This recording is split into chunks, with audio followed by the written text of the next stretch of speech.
Hey, man, Yo, what's going on? how you doing, buddy? Doing good. How y'all doing? Doing well, thanks, man. Thanks for doing this. I know today's an insane day. I didn't realize that you're launching the tour and doing all this press on the exact same day. That's wild, dude.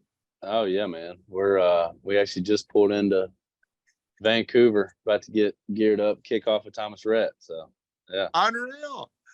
I yeah. know there's many people, including Karly and I, and a ton of Winnipeggers here in Manitoba that are thrilled to see you at the concert here coming up next Saturday. We don't get Saturday shows in Winnipeg very often.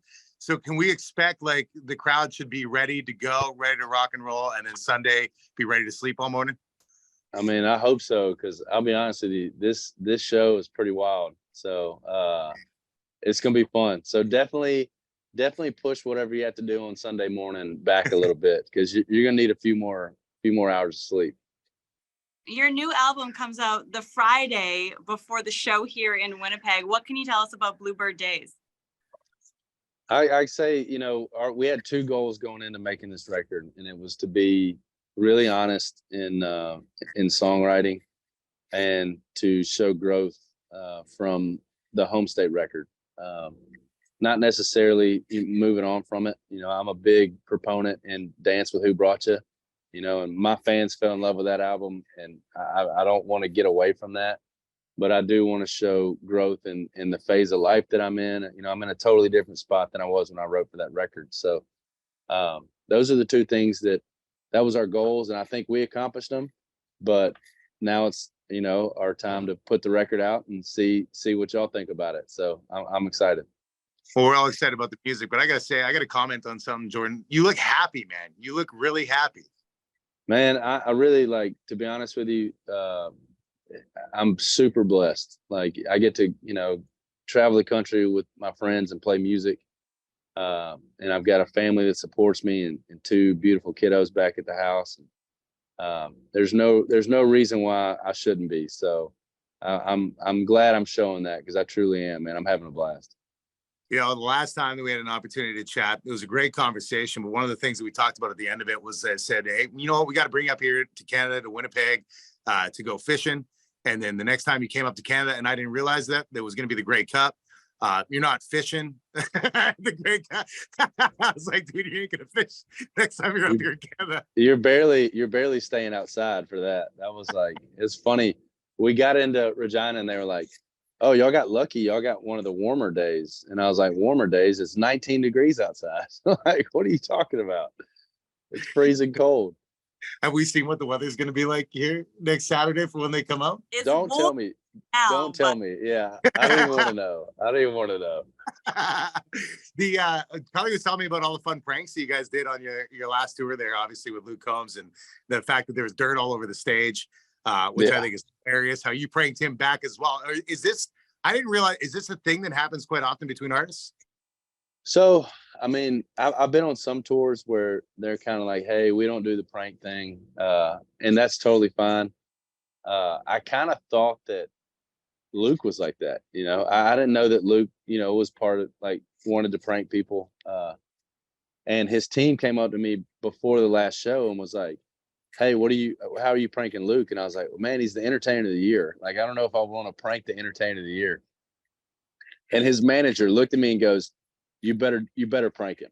Like, and so a lot of times, like, you'll do something fun on the last show. Luckily Luke was cool with it and thought it was funny and rolled with it. So it always makes that last show a little more special when you got a good prank going. Did you come up with the choreo for that song? Oh yeah. Everything. You can ask Lainey. Like, I called her in my green room, and I was like, hey, we've done an interpretive dance to Going, Going, Gone. And she was just like, goodness gracious, like, this is going to be so bad. And it was, but like, it was bad in all the awesome ways, The funny thing though is I actually had an air horn that I blew during Luke's set. So, like, I don't know if they heard it or if the fans heard it, but I definitely let it rip. So that was fun though. It was good. That was a lot of fun. Just a great tour. So are you busting across Canada here, thinking of the ways you're going to be pranking Thomas? Is that the plan? I know. I've got to get some intel. I've got to make a friend in his camp to see if I could start coming up with something that's just like, scary enough to where like he thinks it's funny, but it also kind of scares him. So I got to come up with something for the last show. Well, I know we'll look forward to it. Feel free to prank him anyways, just in Winnipeg. You got to get them when they're not expecting it. Do like the 6th show in on the tour. There's definitely something about the surprise element that makes a good prank. So it could be a do it a little sooner than the last show. Jordan, Buy Dirt is such a big song. Is there someone that you're surprised to learn is a fan of yours? Yeah, it was like last weekend we were in LA, and I randomly got a direct message from Nick Swartzen, who I'm a huge fan of.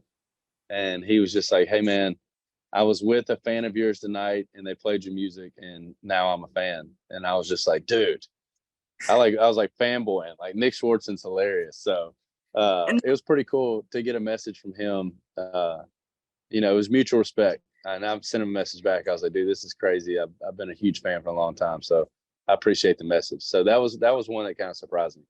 Who do you think he was with that was listening to your music? Was it David Spade? I don't know. That would be awesome. I should have asked him, like, dude, who you with? Yeah, I don't know. But whoever it was, thank you for turning Nick Swartzen into a fan. I really appreciate it. Well, that's one of those times that you're like, okay, I better check my DMs here. Is this a legit? Is there a check mark beside this guy's name? Yeah, there was. It could be fake. Like we could post this and Nick Swartzen could be like, bro, that's not me. Like, I don't even know who you are. So yeah, but I'm pretty sure it was him. It went to his legit account. So we'll see. I guess we'll find out whenever he sees this. Yeah, I guess so. Well, we know that you have tons of fans out here in Winnipeg, man, in Manitoba, all across Canada.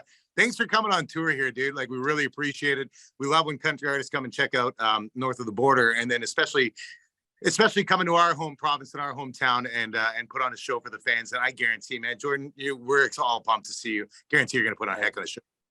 Oh man, we love coming up here. To be honest with you, it hurts us it's been this long to come up because we love like y'all just love country music, and so we get to come up here and see y'all whenever we can. But we're excited to be here. We'll get the new album, man. Congratulations on the release of the album. Have fun on the tour, and look forward to hearing about the prank. Absolutely. We'll see y'all in a couple of days. Thank y'all. All right, take care, Jordan. All right, bye y'all.